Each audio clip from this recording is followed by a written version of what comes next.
사랑의 아버지 하나님 감사합니다. 오늘도 제가 주님의 십자가 복음을 들고 제를 썼습니다. 주님께서 제게 가르쳐 주신 그대로 더하거나 빼지 말고 그대로 전하시도록 인도하시고 또한 듣는 우리 그리스도인들도 주님께서 말씀하신 그대로 더하거나 빼지 않고 받아들일 수 있도록 전하는 전하 받는 우리 그리스도인들 모두에게 은혜를 내려 주시옵소서. 모든 말씀 우리 주 예수 그리스도 이름으로 기도드립니다. 아멘. 자, 그러면 첫째 슬라이드 본 말씀 읽겠습니다. 일어서 주실래요? 본문 말씀은 마태복음 11장 10에서 14절입니다. 마태복음 11장 10에서 14절입니다. 이자가 그에 관해 그것이 기록되어 있는 자인데 보라 내 자신이 내 얼굴 앞에 내 사자를 보내니 내 앞에서 내 길을 그가 예비하리라. 진실로 너희에게 내가 이르노니 여자들로부터 태어난 자들 중에 세례자 요한보다 큰 자가 일으켜지지 않았노라. 그러나 하늘들의 왕국에서는 가장 작은 자라도 그보다 크니라. 그러나 세례자 요한의 날들로부터 지금까지 하늘들의 왕국은 폭력에 의해 얻어지나니 폭력배들이 그것을 움켜쥐고 있느니라. 왜냐하면 모든 예언자들과 율법이 요한의 때까지 예언했기 때문이라. 그리고 봐드리기를 너희가 원한다면 바로 그가 올 것이 임박한 엘리야이니라. 자, 앉아주시기 바랍니다. 음, 우리는 지금 불교가 아니죠. 종교학 박사요. 모슬렘 최고 토론가로 알려진 학자 샤비르 알리가 저술한 소책자 101 Contradictions in the Bible, 즉 성경 쓰고 101개의 모순들을 통해 그가 제기한 의문점들을 하나도 빼놓지 않고 답변해 가며 자연인들의 눈에 모순으로 보이는 성경 말씀 속의 난제들을 어떻게 해석하는지 다 같이 그 양의 영이신 성령님을 통해 배우고 있습니다.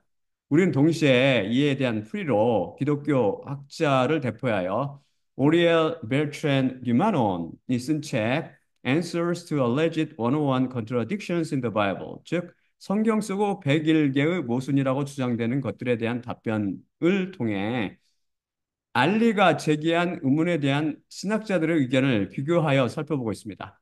알리가 34번째로 모순이라고 지적한 것은 다음과 같습니다. 어, 세례자 요한은 장차 올 엘리야인가 하는 것이죠. 음, 제가 다음 슬라이드를 보여드릴게요.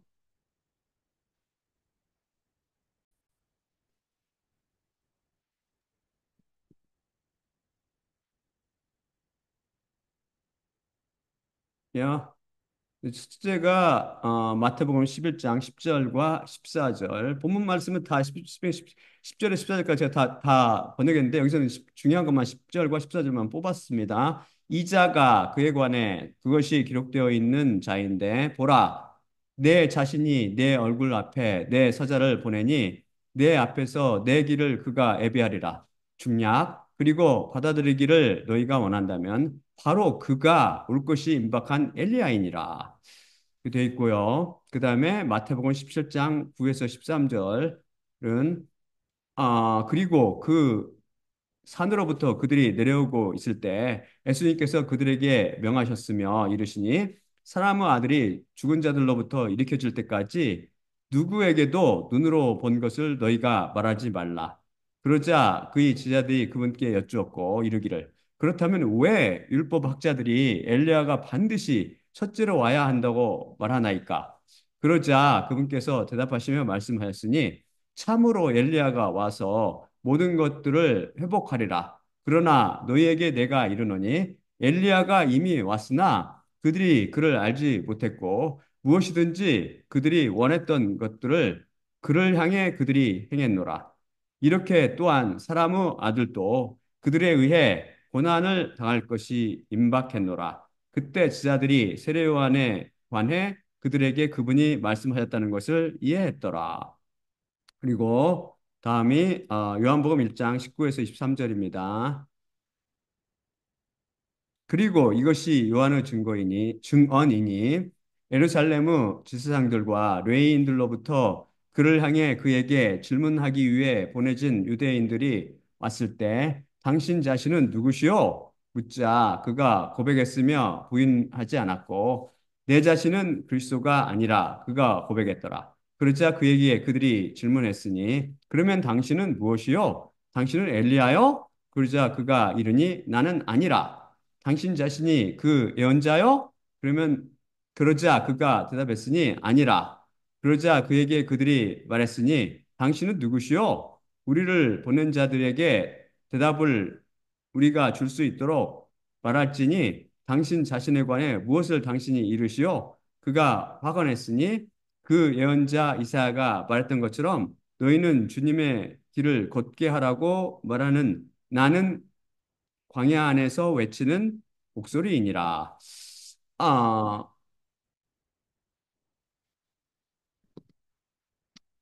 아, 알리는 마태복음 2장 14절과 17장 10에서 13절이 요한복음 1장 19에서 22절과 서로 모순이 된다고 주장했습니다. 마태복음과 요한복음이 서로 모순된다는 거죠. 즉 마태복음은 세례 요한이 엘리야라고 증언한데 반해 아니 증언한데 반해 요한복음은 아니라고 증언한다는 것이죠. 저는 그 질문에 대해 이해를 돕기 위해 좀 더 많은 구절들을 포함시켜 번역했습니다. 그렇게 해야 보다 뜻이 명확해지며 알리가 하나님 말씀을 잘못 이해했다는 것을 쉽게 파악할 수 있기 때문입니다. 이 질문에 대해 디마노는 신학자 길의 도움을 받아 누가복음 1장 17절을 인용하여 세례 요한은 엘리야의 영과 능력으로 오는 것이지 엘리야가 다시 돌아오는 것은 아니라고 주장했습니다. 그는 더 나아가서 거기까지 했으면 좋았을 뻔했는데 더 나아가서 열왕기하 2장 11절이 증언하듯 엘리야가 폭풍우 바람에 의해 불전차와 불말을 타고 하늘들의 왕국으로 올라간 것은 아니라고 덧붙입니다. 실은 열왕기상 19장 4절을 통해 엘리야가 발과 아스라 예언자들 850명을 처치하자 이에 대해 이세벨이 복수를 맹세하죠. 그러자 엘리야가 광야로 도망쳤을 때 한 로템나무 아래서 하나님께 죽여달라고 기도했는데 이것에 대해 하나님께서 응답하셔서 하늘으로 왕국이 아니라 대기권으로 끌어 올라가셨다가 땅에 떨어뜨려 죽게 했다는 것입니다. 참나. 그래서 여기서 하샤마임은 하늘들의 왕국이 아닌 대기권을 뜻하는데 하샤마임은 여러 가지 의미가 있다고 그랬죠. 그중 하나에 대기권도 들어가긴 들어가요. 라키아라는 말을 쓰기도 하는데 아무튼 대기권이라고 이 사람들은 이렇게 아, 보내겠다는 것이죠. 이것을 유대인들을 비롯한 많은 사람들이 잘못 이해하고 있으며 사실 그는 모세처럼 아무도 모르는 곳에 매장되었고 그가 살아서 다시 돌아올 수는 없다고 말했습니다. 안타깝게도 오직 성경으로 이 원칙에 너무나도 많이 벗어난 주장입니다.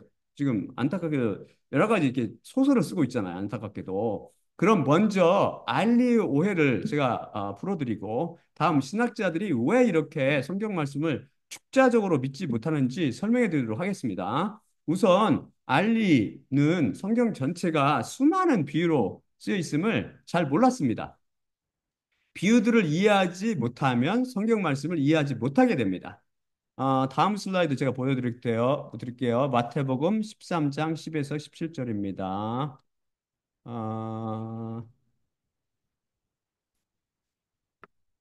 마태복음 약 13장 그죠? 10에서 17절이요. 그리고 그 지자들이 가까이 와서 그분께 여쭙되 왜 그들에게 비유들에 의해 말씀하시나이까? 그러자 그분께서 그들에게 대답하여 말씀하시되 너희에게는 하늘들의 왕국의 비밀들을 아는 것이 주어졌으나 저들에게는 주어지지 않았기 때문이니라. 누구든지 가진 자는 그에게 주어질 것이고 넘치게 되겠지만 누구든지 가지지 않은 자는 가진 것도 그로부터 빼앗기리라. 이 때문에 내가 그들에게 비유들에 의해 말하노니 그들이 보고 있으나 보지 못하며 듣고 있으나 듣지 못하고 이해도 못하느니라. 그들에게 이사야의 예언이 성취되었으니 이르되 너희들이 메시지를 들을 것이나 이해하지 못하리라. 너희는 보면서 볼 것이나 결코 보지 못하리라. 이 백성의 마음이 비둔해졌기 때문이요. 귀들로 힘들게 듣기 때문이며 그들의 눈을 감았기 때문이라. 결코 눈들로 보지 못하고 귀들로 듣지 못하며 마음으로 깨닫지 못하게 하여 그들이 돌아와서 내가 그들을 고치지 못하게 함이라. 하지만 너희 눈들은 복되니 그들이 보기 때문이요. 너희 귀들도 복되니 그들이 듣기 때문이라. 내가 진실로 너희에게 이르노니 많은 예언자들과 의인들이 너희들이 보는 것을 보고자 갈망했으나 보지 못했고 듣는 것을 듣고자 갈망했으나 듣지 못했느니라. 음, 여기서 보듯 예수님께서는 사람들이 눈으로 보고 있으나 보지 못하며 귀로 듣고 있으나 듣지 못하게 하기 위해서 비유로 말씀하셨습니다. 이에 대해서는 제 155강에서 자세히 살펴봤으니 그 설교를 다시 들어보세요. 이 말씀을 오해하면 안 되는데 예수님께서는 사람들이 보지 못하고 듣지 못하게, 즉 구원받지 못하게 하기 위해 비유로 말씀하신 것이 아니라 오직 그 비유를 풀어주실 수 있는 유일하신 분이신 그 양, 곧 예수님을 통해서만 그 비유를 깨닫도록 하시기 위해서 그리하셨다는 것입니다. 오직 예수님의 고백을 하도록 만들기 위함입니다. 저는 제 지혜가 제 것이 아님을 잘 알기에 항상 오직 예수님을 고백하며 성경 말씀과 비유 및 비밀들을 풉니다. 예수님께서는 어떻게 오직 예수님을 통해서만 비유를 풀 수 있도록 하셨습니까? 바로 계시를 통해서입니다. 제가 성경 말씀 속 비밀을 깨닫는 것은 제 이성이나 감성을 통해서가 아니라 그걸 통해 죽었다 깨어나도 못 깨닫는다고 그걸 통해서는 성령님을 통한 계시라는 말씀입니다. 이 단어인 아포칼립토는 분명 성경적인 단어이며 신약에서 26구절에서 26회 쓰였고 명사형인 아포칼립시스는 18구절에서 18회에 쓰였습니다. 계룡산 이단 교주가 만들어낸 단어가 아니죠. 요한계시록의 본래 의미는 아포칼립시스 요한으로 요한의 계시인데 이 계시라는 단어도 여기서 쓰였습니다. 다음 슬라이드 보여드리겠습니다. 마태복음 11장 25에서 27절입니다. 다음 슬라이드 보여드릴게요. Yep. Yes. 야, 마태복음 11장 25에서 27절입니다. 그 시점에 예수님께서 대답하시며 말씀하셨으니 아버지 하늘과 땅의 주님 당신에게 제가 고백하오니 이것들을 지혜로운 자들과 지성인들로부터 당신께서 감추셨고 그것들을 유아들에게 당신께서 계시하셨나이다. 예, 아버지 이렇게 된 것이 당신 앞에서 기뻐하심이 되었나이다. 모든 것들이 나의 아버지에 의해 내게 넘겨졌으니 아버지 외에 아무도 아들을 모르며 또한 아들과 아들이 누구든지 계시해 주기를 원하는 자들 외에는 어떤 이도 아버지를 알지 못하느니라. 분명하죠. 예수님께서 계시라는 단어를 두 번이나 쓰셨잖아요. 여기서 예수님께서 분명히 말씀하듯이 아들이신 예수님과 예수님께서 계시해 주기를 원하는 자들 외에는 그 누구도 아버지, 곧 하나님을 알지 못합니다. 즉, 계시 없이는 그 누구도 하나님뿐 아니라 그분 자신인 성경 말씀도 알지 못합니다. 하나님을 제대로 알지 못하니 종교가 탄생한 것이죠. 아들의 계시가 없는 창녀가 만든 초자연적인 절대자에 대한 믿음을 통해서 인간 생활의 고뇌를 해결하고 삶의 궁극적 의미를 추구하는 믿음의 체계나 가르침입니다. 거기에 생명이 있습니까? 거기에 구원이 있나요? 거기에 하나님께서 계십니까? 아니요. 왜지요? 거기에는 아들의 계시가 없기 때문입니다.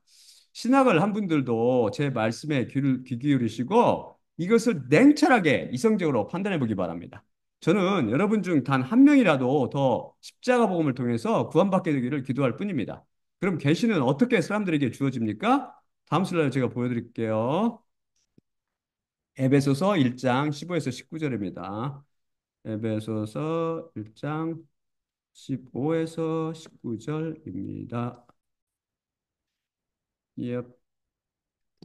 어, 그러므로 주 예수님 안에 있는 너희 각자의 믿음과 모든 성도들을 향한 사랑을 또한 내가 들었고 너희로 인해 감사하는 것을 내가 쉬지 않으며 내가 기도할 때 너희를 언급하나니 우리의 주 예수 그리스도의 하나님 영광의 아버지께서 너희에게 그분의 지식 안에서 지혜와 계시의 영을 주셔서 너희 마음의 눈을 밝혀주시고 그분의 부르심의 소망이 무엇이며 성도들 안에서 그분의 유업의 영광의 풍성함이 무엇이고 그분의 힘의 강력한 활동을 따라 믿는 우리를 향한 그분의 능력의 초월적 위대함이 무엇인지를 너희로 하여금 알게 하시기를 기도하노라.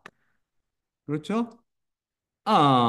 여기서도 분명히, 여기서 분명히 말씀이 우리의 주 예수 그리스도 하나님, 영광의 아버지께서 너희에게 그분의 지식 안에서 지혜와 계시의 영을 주셔서 너희 마음의 눈을 밝혀주시고, 라고 증언합니다. 바로 하나님 아버지께서 우리에게 이 지혜와 계시의 영을 주십니다. 다음 지혜와 계시의 영을 받은 그리스도인은 이 영을 통해 계시를 받게 됩니다. 이 영이 무엇이죠? 바로 성령님입니다. 여러분이 하나님께 곧 그 양으로부터 계시를 받기를 원한다면 성령님을 간절히 사모하세요. 성령님을 내려달라고 야곱처럼 그 불의한 재판장에게 항복을 받아냈던 과부처럼 하나님을 붙잡고 늘어지세요. 믿음은 맡기는 것이지만 이 지혜와 계시의 영, 생명의 영을 얻기 위해서는 끈기와 고집과 힘이 필요합니다. 자, 그러면 다음 오늘의 본문 말씀을 제가 보여드릴게요. 다시. 음, 예, 제가 보여드릴게요. 오늘의 본문 말씀. 그렇죠? 이거였죠? 마태복음이었죠?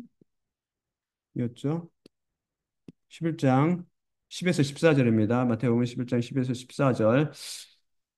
이 자가 그에 의해 그것이 기록되어 있는 자인데 보라 내 자신이 내 얼굴 앞에 내 사자를 보내니 내 앞에서 내 길을 그가 예비하리라. 진실로 너희에게 내가 이르노니 여자들로부터 태어난 자들 중에 세례자 요한보다 큰 자가 일으켜지지 않았노라. 그러나 하늘의 왕국에서는 가장 작은 자라도 그보다 크니라. 그러나 세례자 요한의 날들로부터 지금까지 하늘들의 왕국은 폭력에 의해 얻어지나니 폭력배들이 그것을 움켜쥐고 있느니라. 왜냐하면 모든 예언자들과 율법이 요한의 때까지 예언했기 때문이라. 그리고 받아들이기를 너희가 원한다면 바로 그가 올 것이 임박한 엘리야이니라. 이해가 되나요? 사실 예수님의 이런 비유가 알리가 모순이라고 주장했던 문제들보다 풀기가 어렵습니다. 물론 그 양의 계시가 예수님의 비유를 푸는 열쇠죠. 여기 예수님의 말씀을 통해 여호와께서 말라기 4장 5절에서 보라 거대하고 두려운 여호와 날이 오기 전에 내 자신이 그 예언자 엘리야를 너희에게 보내노라고 예언하셨을 때 이 엘리야는 바로 세례자 요한을 비유하심을 알 수 있습니다. 엘리야로 비유된 세례자 요한이 와서 여호와의 길, 곧 예수님의 길을 예비했던 것이죠. 그럼 예수님께서 왜 세례자 요한이 여자들로부터 태어난 자들 중에 가장 큰 자이며 하지만 그는 하늘두루 왕국에서는 가장 작은 자라고 말씀하셨을까요? 우리는 인류 역사상 단 두 사람만 죽어서 태어나지 않았는데 그들이 누구라고 그랬죠? 기억나세요? 그들은 예수님이죠. 물론 당연히 예수님 한 분과 세례자 요한입니다. 세컨이 두 번째가 단 세례자 요한은 어머니의 자궁 속에서 성령님의 충만함을 입어 산 상태로 태어났지만 그도 죄인이었습니다. 부모의 유전자를 자기 육신 안에 가지고 있었기 때문이죠. 그래서 예수님을 의심했잖아요. 당신이 올자이니까 우리 인간은 육신을 입고 있기 때문에 다 똑같다고요. 똑같아. 그러니까 세례자 요한을 이렇게 뭐 신성시하지 마시라고요. 그 뒤에 계신 하나님, 성령님만 보십시오. 그가 가장 큰 이유가 뭘까요? 성경 말씀 전체가 십자가를 지신 하나님, 곧 여호와 예수님께 대한 증언이라고 귀가 닳도록 배웠는데 구약은 즉, 예언자들과 율법은 예수님을 그림자처럼 희미하게 보여주고 있습니다. 본체가 아니기 때문입니다. 그래서 바리새인들을 비롯한 구약의 신학자들이 그림자를 통해 잘못 봐서 실체로 오신 예수님을 알아보지 못했던 것이죠. 그런데 세례자 요한은 바로 실체이신 여호와 예수 그리스도 앞에 와서 그분을 증언하였습니다. 실체를 증언한 맨 첫 예언자였습니다. 그래서 그는 그 누구보다 심지어 모세나 엘리야보다 더 뚜렷이 예수님을 보며 그분을 증언했죠. 그래서 여자가 낳은 자들 중 예수님의 때까지 세례자 요한보다 더 큰 자가 없었다고 말씀하신 것입니다. 여기서 예수님께서는 현재 완료 수동태인 에게겔파이를 쓰시고 계십니다. 창세 이후로 예수님께서 이 말씀하실 때까지 라는 뜻이 현재 완료 가르쳐 드렸죠. 현재 완료 헬라에서 현재 완료 과거로부터 지금까지 포함해서 두 시제를 포함한다고 그랬죠. 완료 시제가 미국 영어도 비슷하지만 다른 점들도 많이 있어요. 어쨌든 여호와 예수님을 직접 두 눈으로 보고 알아봤으며 증언한 자였기 때문입니다. 모세나 엘리야 혹은 이사야도 그보다 예수님을 더 뚜렷이 보지 못했으며 또한 더 잘 알지 못했던 것이죠. 그렇잖아요. 세례자 요한은 예수님을 직접 봤고 그들은 그냥 그림자만 봤을 뿐이죠. 그래서 예수님께서 십자가 복음을 듣는 자들을 향해 뭐라고 말씀하셨어요? 하지만 너희 눈들은 복되니 그들이 보기 때문이요. 너희 귀들도 복되니 그들이 듣기 때문이라.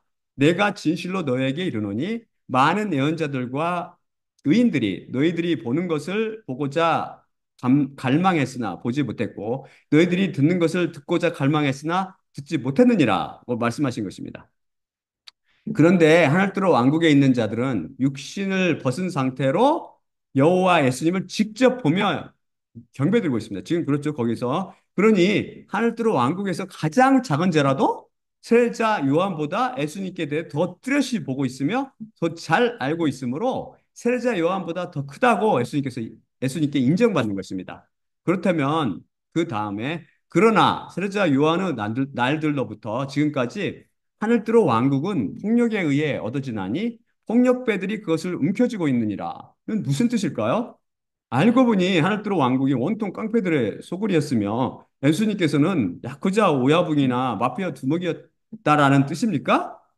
제가 2, 30년 전에 한국에서 의사 생활을 하고 있었을 때 학교차 미국에 들렀는데 문방구에서 정말 탐나는 볼록 렌즈 하나를 발견했습니다. 그 말씀 제가 하나 전에 들었는데 저는 당시 복용하던 약 때문에 시력이 많이 떨어져서 돋보기 안경을 써도 글씨가 잘 안 보일 정도여서 커다란 돋보기 렌즈를 손에 들고 책을 읽었습니다. 그런데 미국 그 어떤 문방구에 들어가 좋은 렌즈 없나 살펴보니 신기하게 생긴 볼록 렌즈가 하나 있더라고요. 그것은 동그랗게 생긴 공을 반으로 자른 찐빵 모양으로 생겨서 그냥 읽는 구절 위에 딱 올려놓으면 쫙 커져서 손가락 슬슬 밀면서 그냥 읽으면 편리하게 생겼더라고요. 그래서 너 마침 잘 만났다. 뭐침 흘리며 그래서 사겠다고 말했더니 그 주인이 이것은 파는 물건이 아닙니다. 그냥 전시용입니다. 라고 말하거든요. 그냥 전시용이래요. 그래서, 그것은 비매품이었습니다. 자본주의 국가에서 돈으로 못 사는 것도 있다는 것을 그때 처음 알게 되었습니다. 그 볼록 렌즈를 돈이 있어도 못 샀던 것처럼 정말 필요한 것을 사고 싶고 갖고 싶은데 팔지도 않고 그것을 얻을 방법이 전혀 없다면 그 심정이 어떻겠습니까? 하늘들의 왕국도 마찬가지입니다. 힘이 있어도 문짝을 뜯어내고 그곳에 들어가지 못한다면 우리에게 무슨 소망이 있겠습니까? 그런데 감사하게도 우리는 힘이 세면 폭력을 써서 하늘들의 왕국에 들어갈 수 있답니다. 힘없는 사람은 어떻게 하나요? 글쎄, 저도 자신 없는 것이 체력입니다. 하나님께서 약골로 만들어 놓으셔서 비교적 부실하지요. 그런데 저는 분명히 하늘들의 왕국을 폭력으로 얻었거든요. 그렇다면 여러분은 어떻게 하늘들의 왕국을 힘으로 정복하며 놀아갈 수 있을까요? 힘으로 하늘들의 왕국을 정복했던 대표적인 사람으로 성경은 야곱을 꼽고 있습니다. 그는 목표 달성을 위해서는 수단과 방법 및 체면을 절대 가리지 않는 고집계의 대부였습니다. 아, 지금은, 야곱은 어머니 리브가 도움을 받아서 형 에서의 축복을 가로채고 그에게 맞아 죽을까 봐 삼촌 라반에게 도피합니다. 그리고 시간이 흘러 네 아내와 11아들을 거느린 큰 집의 가장이 된 그는 가족들을 거느리고 다시 가나안 땅으로 돌아오게 되지요. 그때 형 에서가 400명의 장정을 거느리고 자기를 맞으러 온다는 소문을 듣고 그에게 죽을까 봐 노심초사하며 야복 여울에 혼자 남게 됩니다. 이때 그는 하나님과 씨름하며 그분을 붙잡고 축복, 하나님 이때 만나죠. 그래서 이때 그는 하나님과 씨름하며 그분을 붙잡고 추구할 때까지, 즉 영생의 복을 줄 때까지 결코 그분을 놓지 않았습니다. 심지어 고관절이 탈구되면서까지 끈덕지게 물고 늘었습니다. 그래서 하나님과 씨름하여 이겼다고 해서 이스라엘이란 별명까지 선물 받았습니다. 이날 밤의 결투에 대해 호세아는 다음처럼 기록합니다. 호세아 다음 슬라이드 보여드리겠습니다. 호세아 12장 3에서 4절입니다. 호세아 12장 3에서 4절입니다.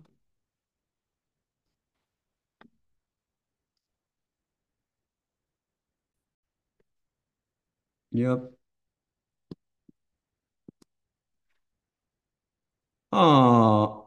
야곱은 모태에서 그의 형의 뒷발꿈치를 잡았고, 또 그가 힘을 다해 하나님을 견디어냈으되, 천사를 견디어냈고, 울며 그에게 은혜를 간청했으며, 하나님께서는 베들에서 그를 만나셨고, 거기에서 우리에게 말씀하셨나니. 그렇죠? 어, 여기서 보듯이 이날 밤 야곱은 온 힘을 다해 밤새 포기하지 않고 울며 기도로 은혜를 간청했습니다. 그가 은혜를 간청하며 구걸한 것이 무엇이었나요? 창세기를 보면 그가 간절히 청한 것은 하나님으로부터 축복이었습니다. 즉, 영생의 복이었던 거죠. 영생의 복을 달라고 은혜를 구걸한 것입니다. 여기 하나님을 향해 수고를 하며, 수고를 하며 온 힘을 다해 간절히 영생을 구걸하는 야곱의 모습이 연상되지 않습니까? 하나님께서 축복하실 때까지 끈덕지게 붙잡고 늘어진 것입니다. 상거지 중에 상거지였습니다. 그는 안 주시면 주실 때까지 달라고 물고 늘어진 것이죠. 하나님께 폭력을 행사한 것입니다. 야곱은 교회를 대표합니다. 교회는 야곱과 같은 거지들의 모임입니다. 영생을 간절히 강구하며 폭력을 휘두르는 폭력배들, 곧 그리스도인들의 모임이지요. 이날 밤의 사건으로 야곱에게 무슨 일이 일어났나요? 마침내 그가 간청하던 복, 곧 영생의 복을 되었습니다. 영생의 복은 바로 성령님을 의미합니다. 영생, 예수님, 성령님이죠. 즉 그에게 성령님께서 임하셔서 물과 성령님으로, 즉 위로부터 나아게 된 것입니다. 그 나이가 몇 살이에요? 한참 늙었잖아요. 어렸을 때부터 신앙 교육을 받았지만 이렇게 시간이 걸린다고, 시간이. 하늘들의 왕국은 바로 성령님을 통해 들어갈 수 있습니다. 그래서 야곱은 힘으로, 폭력으로 하늘들의 왕국을 정복한 것입니다. 그가 폭력을 무기로 썼던 것이 바로 기도였지요. 우리는 무엇을 통해 하나님을 만나며 그분께 결투를 청할 수 있습니까? 바로 기도 아닙니까? 이에 대해서는 이미 제 173강 등을 비롯해서 여러 차례 살펴봤습니다. 야곱은 밤이 새도록 온 힘을 다해 통곡하며 하나님께 간구했습니다. 유달리 눈물에 약하신 하나님께서 야곱의 짜며 엉기는 생떼 전술에 휘말려 손을 하늘 높이 드셨던 것이죠. 우리도 선배요 형제인 야곱을 본받아 하늘으로 왕국에 쳐들어갈 수 있습니다. 예수님의 십자가 덕택에 우리들은 기도로 부장하고 하나님의 보좌 앞에 당당히 나갈 수 있는 것이죠. 이제 구약의 실체이신 예수님께서 오심으로 세례자 요한 이후 기도를 통해 우리는 하늘들의 왕국의 온갖 귀한 것들을 놀아갈 수 있습니다. 예수님께서 육신을 입고 이 땅을 밟으신 이후 하나님께서는 하늘들의 왕국문을 활짝 열어놓으시고 누구나 하늘 보화를 마음껏 노력하게 허락하셨습니다. 하지만 그 힘을 육신의 저녁과 눈들의 저녁과 삶의 자만심을 충족시키며 얻는데 낭비하지 말기 바랍니다. 그런 기도는 응답도 안 돼요. 다른 복음을 통해 우연히 응답될지도 모르죠. 그러면서 나와서 증언한다고 반증한다고 웃기는 거죠. 다른 복음을 통해 잘못 알고 있었다면 방향을 돌려 하늘로 향하세요. 이 세상의 것들은 모두 썩고 녹슬며 덧없이 사라져 버리는 험한 것들 아닙니까? 아무리 얼굴 주름살을 성형과 보톡스로 펴고 불로초와 산삼을 가려 먹어도 이제 머지않아 우리는 다들 할머니 할아버지가 되어 경로 속에 앉게 될 것입니다. 그리고 곧 이어 납골당이 우리 눕는 자리가 되겠지요.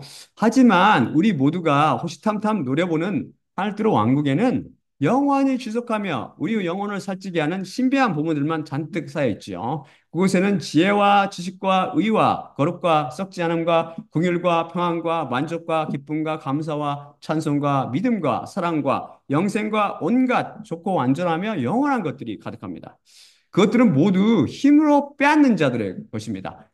밤낮 기도로 구하며 찾으며 두드리는 자들이 그것을 차지하게 되는 것이죠. 지혜와 계시의 영도 힘으로 얻을 수 있습니다. 이 대열에 낀 형제 자매들이 바로 야곱을 필두로 불의한 재판관을 끈기로 때려눕힌 돈 없는 과부, 게라 불리는 가나안 여인, 친구에게 떡덩이를 뜯어낸 뻔뻔한 친구 등등이 있습니다.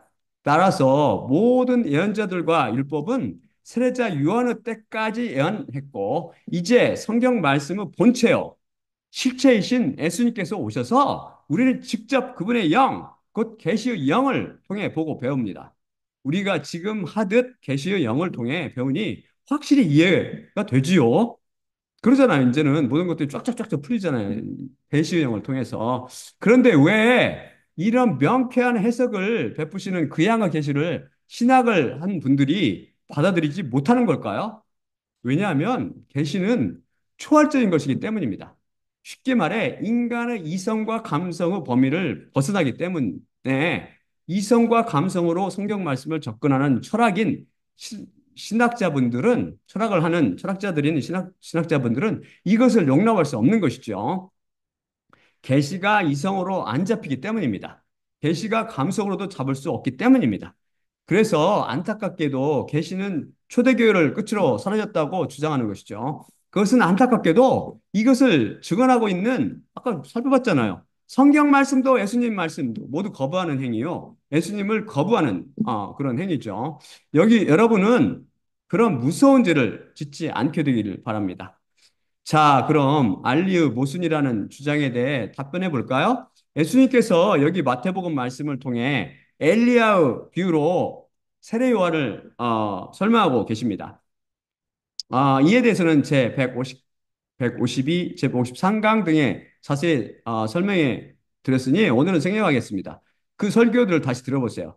엘리야는 단지 비유이기 때문에 그 비유를 이해하지 못하는 지상들과 류대인들이 보낸 유대인들이 당신이 엘리야요? 라고 물었을 때 아니요? 라고 대답하는 것은 당연합니다. 그가 예언자 엘리야를 비유한다는 것과 그가 실제로 엘리야라는 것은 전혀 다른 이야기죠. 하지만 세례자 요한은 분명 엘리야였습니다.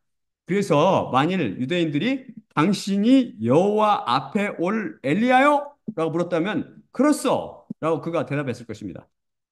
엘리야가 비유라는 것을 깨닫는 모든 사람들은 알리가 생각하듯 성경 말씀이 서로 모순이 아님을 잘 압니다. 그래서 위에서 알리가 서로 모순이라고 제기한 구절들은 절대 모순이 되지 않는 것입니다. 이해되지요? 그럼 왜 신학자분들이 성경 말씀을 그대로 믿지 못하며 그중 일부 사람들이 엘리야가 하늘로 올라간 것이 아니라 공중에 올라갔다가 어딘가 떨어져 죽어서 엘리사가 찾았듯이 어딘가 떨어져 죽어서 하나님께서 예비하신 곳에 매장되었다고 생각하고 있는 것일까요? 그리고 줄곧 살펴보고 있듯이 왜 신학자분들은 이렇게도 성경풀이를 하지 못하는 것일까요? 여러분이 자신은 아니라고 생각하면 스스로 알리가 제기한 모순들을 풀어볼래요? 사실 누구든지 베레아 사람들처럼 성경 말씀을 글자 그대로 진리로 받아들인다면 풀 수 있는 문제들이 많은데도 다 실족하여 넘어지는 것이 안타까운 따름입니다. 제가 유튜브를 통해 목사나 신부 등 신학하신 분들의 비디오를 시청하며 느낀 생각은 이제 말세가 되니 자유주의 신학이 주류를 이루며 대세를 잡았다는 것입니다. 여러분이 듣고 있는 바른 복음의 주류는 자유신학의 산물입니다. 이것은 소위 말하는 정통의 기독교 가르침인 orthodoxy는 물론 evangelicalism, 즉 복음주의나 fundamentalism, 즉 근본주의 신학 사조와도 다릅니다. 최소한 복음주의나 근본주의 신학자들은 그래도 Bible inerrancy, 즉 성경의 무호성을 주장했습니다. 하지만 모순처럼 보이는 것을 어떻게 해석해야 할지 지금 살펴보고 있듯이 감을 잡지 못하고 있을 따름이죠. 죄송한 말씀이지만 제 눈에는 liberalism, 즉 자유주의 신학이나 정통 신학이니 복음주의 신학이니 근본주의 신학 등이 다 이세벨의 교리, 즉 다른 복음으로 보일 따름입니다. 왜 그렇죠? 거기에는 예수 그리스도 계시가 없고 인간의 이성과 감성만 있기 때문입니다. 철학을 하듯 초월적인 하나님의 말씀을 대하기 때문이죠. 그런 행위가 저는 그저 두렵고 떨릴 따름입니다.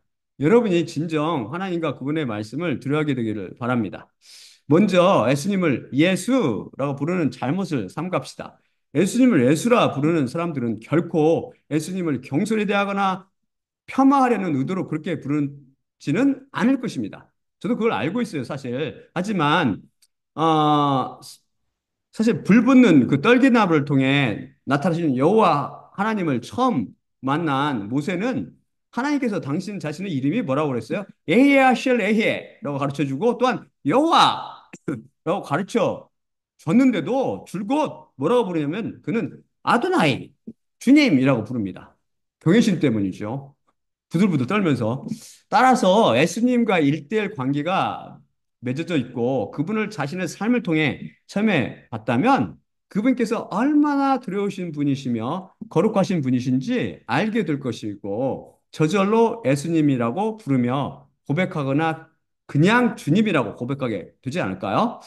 사실 이것은 제가 대학생 때 알고 지내던 외국인 선교사님이 저에게 했던 말씀이었습니다.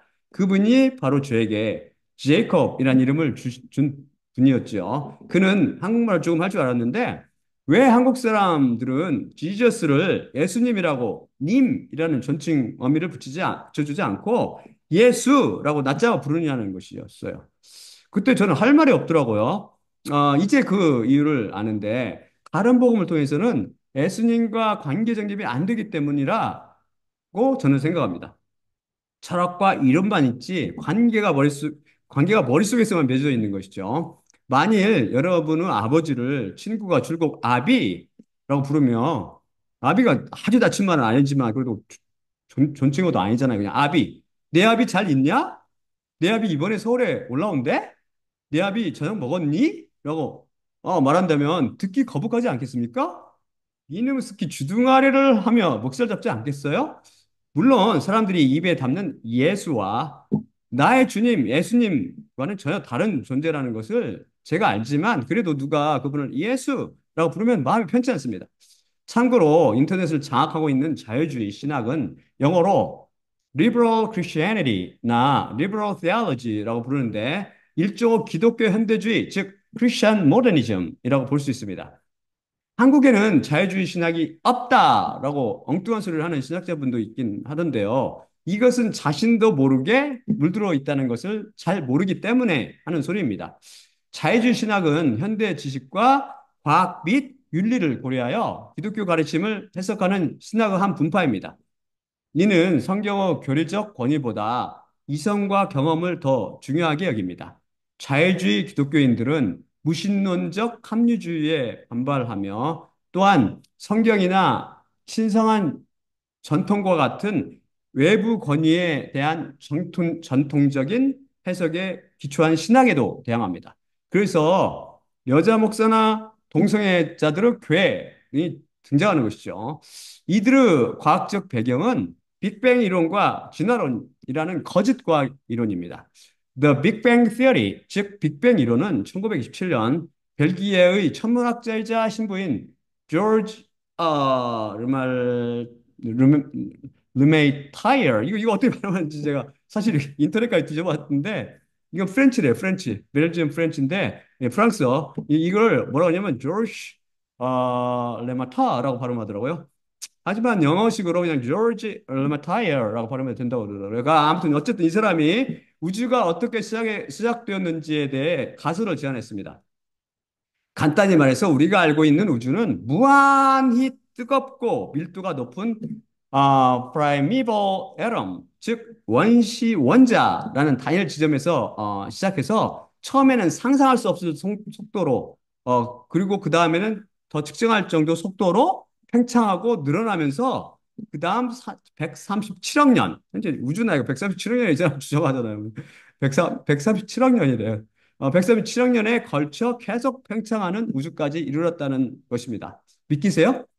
많은 사람이 속아서 예 맞아요 그러겠죠. 그렇지만 제 말씀 잘 들어보세요. 대부분 사람들이 한 번쯤 들어봤겠지만 에너지 보존의 법칙은 잘 알려진 연력학 제일 법칙입니다. 이것은 뭐라고 말하냐면 에너지는 창조되지도 사라지지도 않으며 그저 형태만 변할 뿐이다.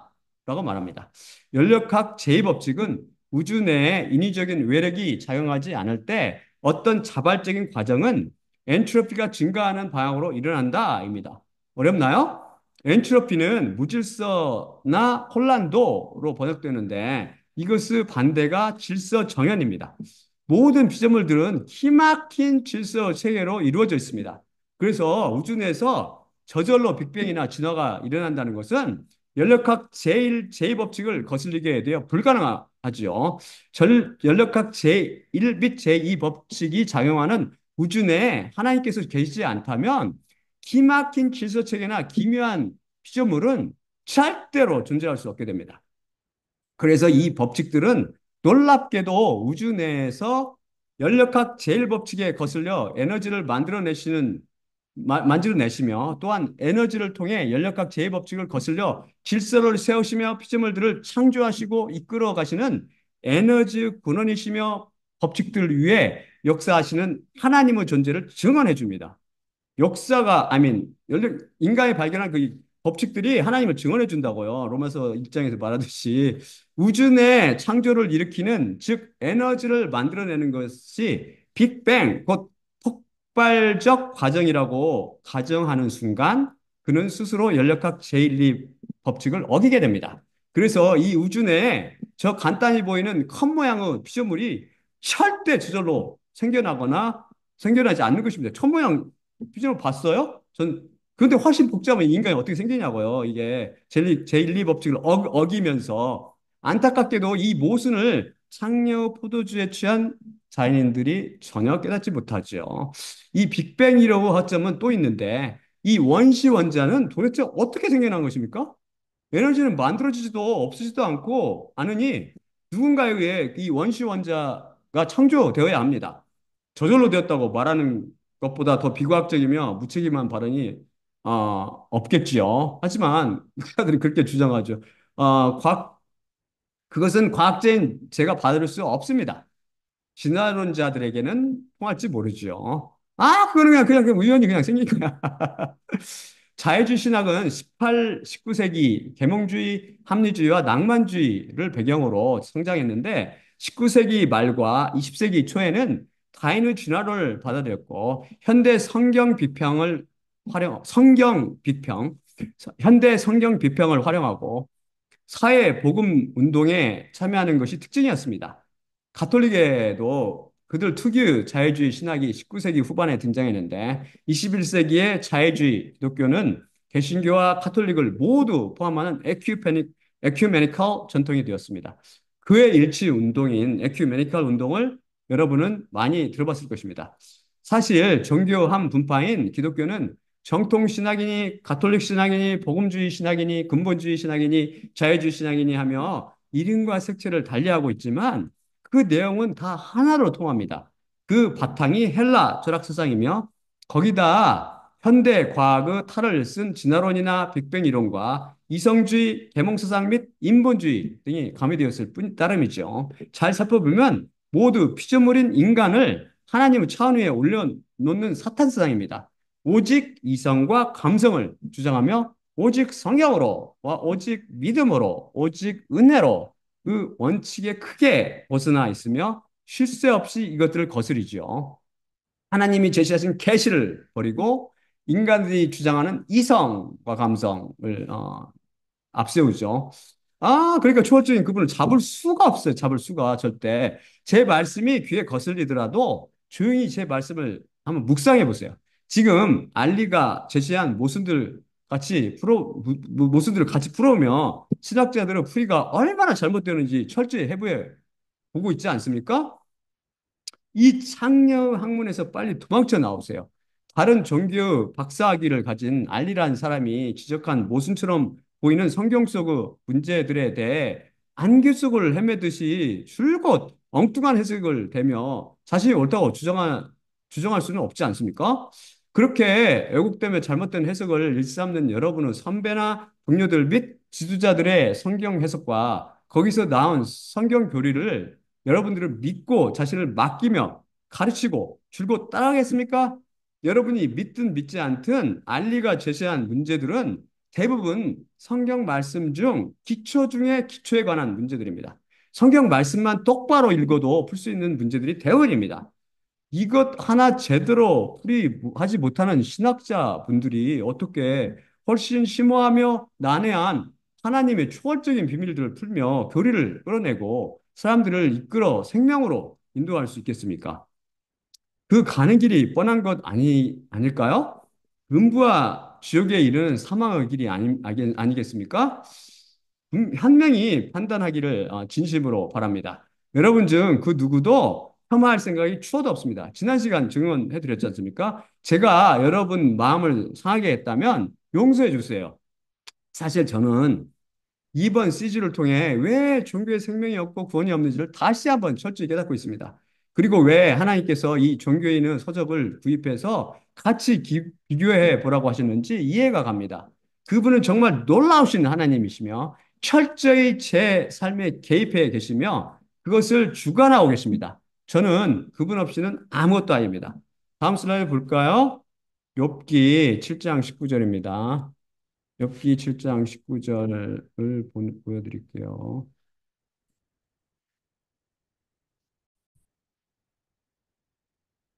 욥,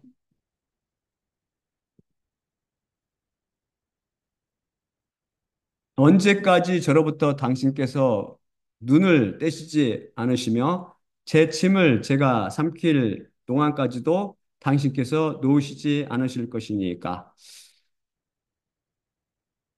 어,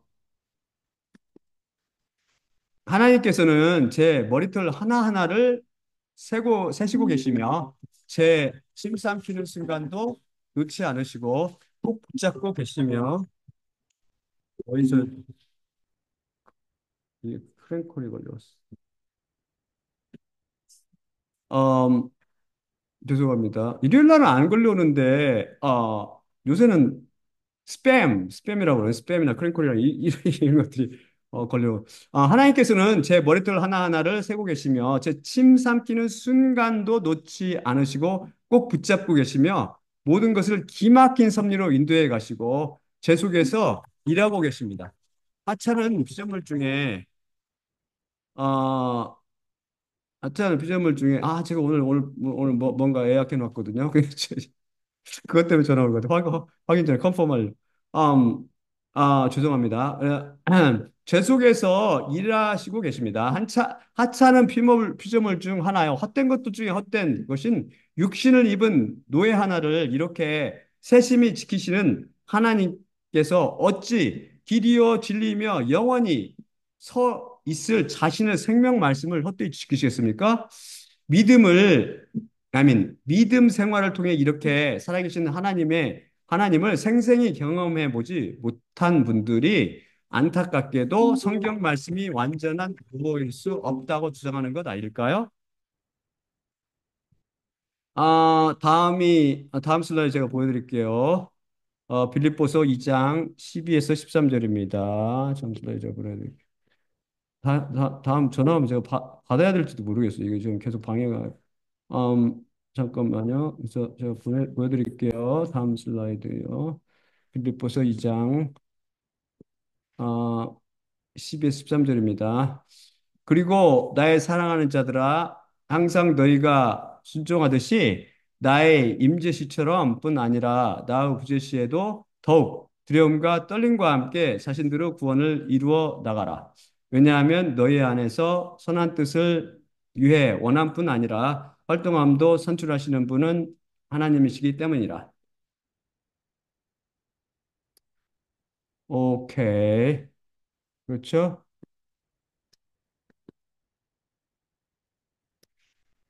그래서 자신들 여기 나오는 것 같이 자신들의 구원을 이루어 나가라는 말씀을 스스로 노력과 수고로 이루어 나가라는 말씀으로 잘못 받아들이면 안 됩니다.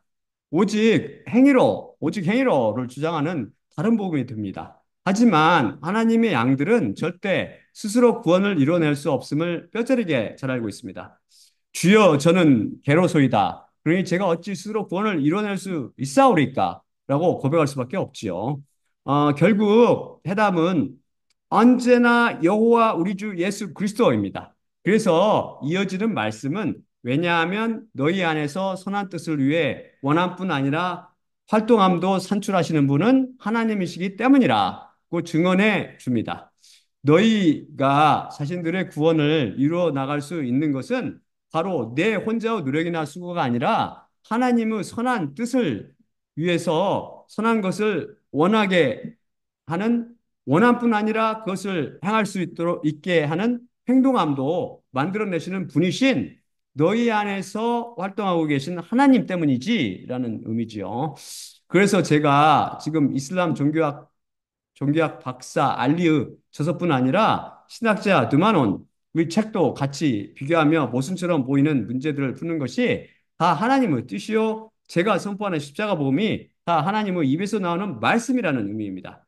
제 말씀에 귀 기울이는 좋은 땅을 가진 분들은 때가 차면 그 말씀이 흐레마로 살아나며 그에게 위로부터 남을 가져다 주고 풍성한 열매를 맺게 해줄 것입니다. 그럼 다음 시간도 그 양의 계시를 통해 자연인의 눈에 모순으로 보이는 문제들을 계속해서 풀어나가도록 하겠습니다.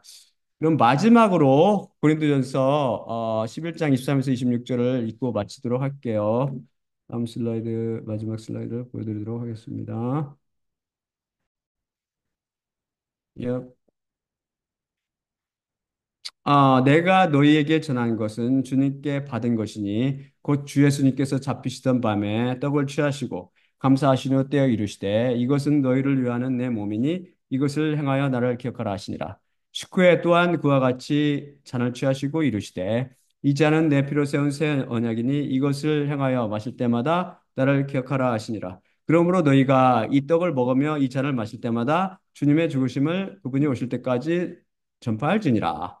예수님은 몸과 피로 상징되는 떡을 떼며 잔을 마실 때마다 십자가를 통해 당신 자신의 노예들에게 계시의 영을 부어주시는 예수님만 바라봅시다. 또한 나의 십자가를 기억하고 내가 다시 올 때까지 이를 전파라고 말씀하신 예수님과 그분의 죽으심을 기억하고 전하며 계시를 통해 선포되는 십자가 복음에 의해 자유주의 신학에 물든 다른 복음을 여러분이 기꺼이 이기게 되기를 기도드립니다. 그럼 제가 기도하고 마칠게요. 사랑의 아버지 하나님 감사합니다. 오늘도 주님의 말씀 주심을 감사합니다. 주의 말씀을 통해서 우리는 오직 그 양의 계시를 통해서만 하나님의 초월적인 하나님의 말씀을 이해할 수 있음을 배웠습니다.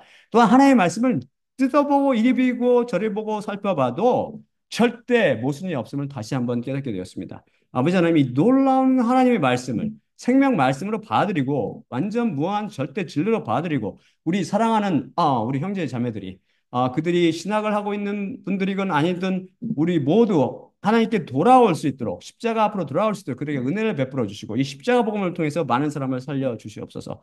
모든 말씀 우리 주 예수 그리스도 이름으로 기도드립니다. 아멘. 자, 그러면 잠깐 아직 안 끝났습니다. 기다리세요.